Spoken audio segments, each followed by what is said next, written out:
got the better reviews for today. We're looking at the snapshot Spider-Man from the Spider-Man Classics Wave from 2006. This is an awesome Spider-Man that I found at a flea market for only $5. Can you believe that? This is a very special Warnet Spider-Man from collectors as far as I know. But still, because this is quite an articulated Spider-Man that I believe is much better than the Sinister 6 box set Spider-Man. Mostly because of the head sculpt and the paint application and everything. So I'm so excited that I feel like screaming at you right now, the viewer. So I'm sorry and I apologize for that. And this is quite the little pose I got going on here, isn't it? Now I didn't want to ruin it all the time until I finally got to this review, and it's time for the review. So let's get him out of his pose. And now let me tell you why I love the Spider-Man so much and why I'm talking so fast and why I love it. Alright, let's get him out of his pose. Alright, so time to talk slower and more understandably so you can understand what I'm reviewing. And as far as I know, this has only been reviewed by at least 3 different people. I know Sehaman did it, and that's it. I don't know anybody else. I don't remember their names. I'm sorry.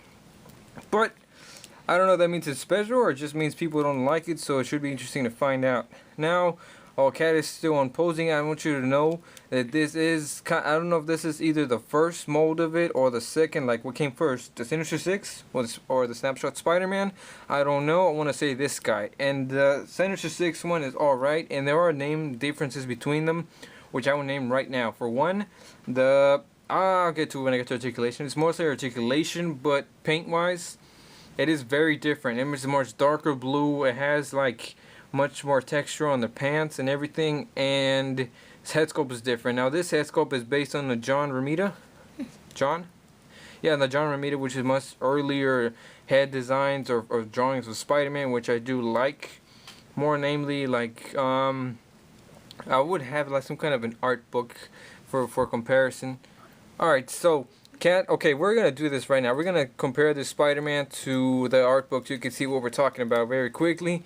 And during that time, I might as well explain some stuff. For example, this one is like, if you notice, the paint is either worn out or it's just not all red in some areas. That can be either an effect from being like used for many years, because I didn't get it until like last week or 2 weeks ago. And the sun could have done damage, because the flea market that we buy our figures at is outside, so that could be the cause of either. So right now we're being a comparison of the book. You can see the artwork of John Romita, so you can see like right there, you can probably see what we're talking about on how the face looks. Probably bring it up closer so you can see. Compare it to this and look at the Spider-Man. See it? You see how the artwork is the same? So yeah, that's our comparison to it. And now you can see where the Spider-Man based off of. So it's very nice likeness.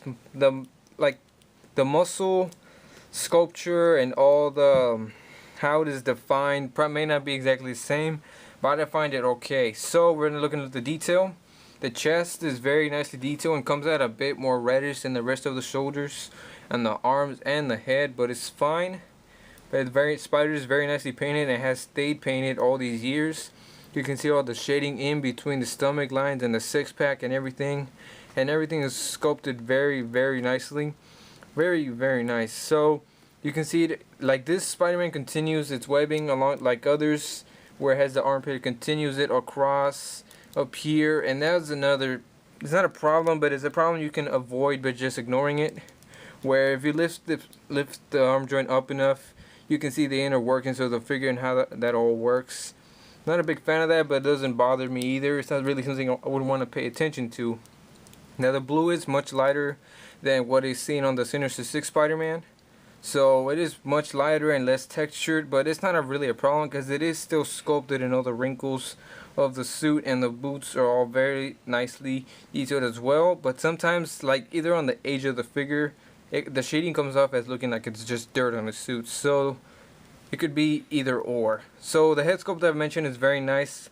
I like it much better than the Sinister 6 because it doesn't have that weird shaped peanut head and those weird shaped eyes that don't even look as great. And the webbing is much more like classic Spider-Man looking that you would think of.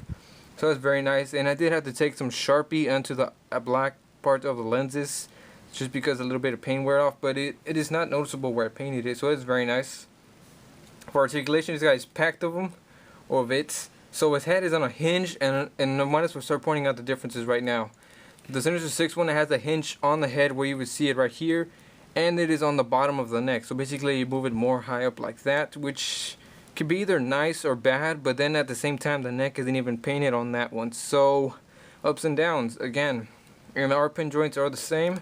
As I said, it's like 3-part jointed shoulder, which can be seen to go armpit in and out, and then it has an armpit joint underneath that, and then it has a standard ball joint on there, which is you kind of have to hold this down and then pull this up, which is not really much of a problem. He has a bicep swivel, double jointed elbows, forearm rotation, goes side to side, a wrist pivot that goes up and down, and fingers that are individually articulated, which have, like, out of all the figures, Spider-Man figures we have with articulated fingers, I think these are my favorite because they're all, there's no, like, first appearance had them a bit small, and the Spider-Man 2 figure, one arm was longer than the other, which was kind of weird, and you can't get him into punching, flipping, and wall crawling, or just calm.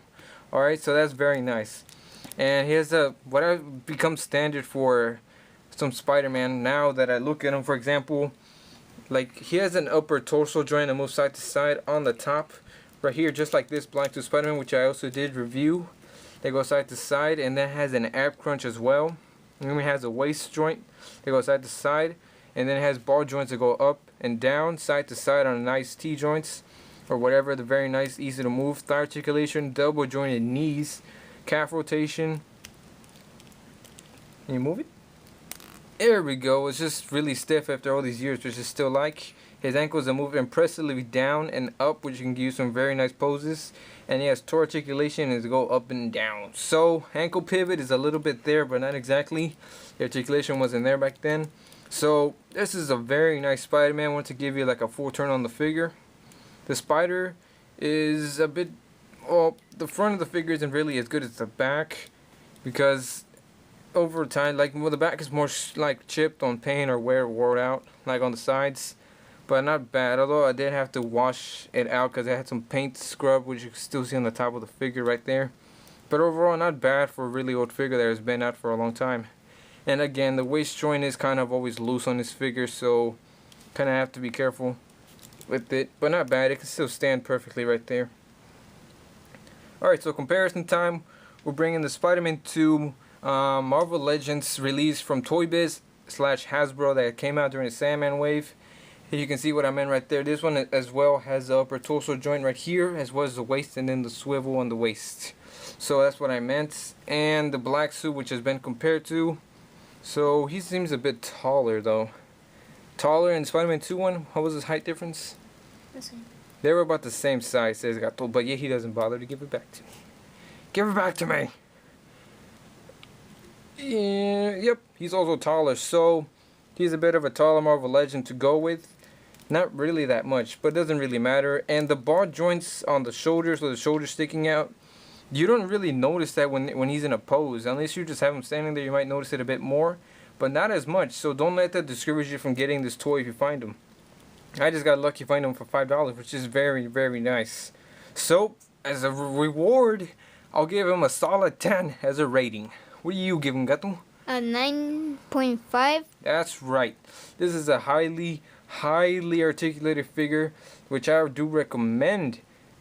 Yeah, I'm very lucky to have this, and thank you for watching it. Let me know what you guys think of this figure, and if you would give it such a rating as well. And we're out for now.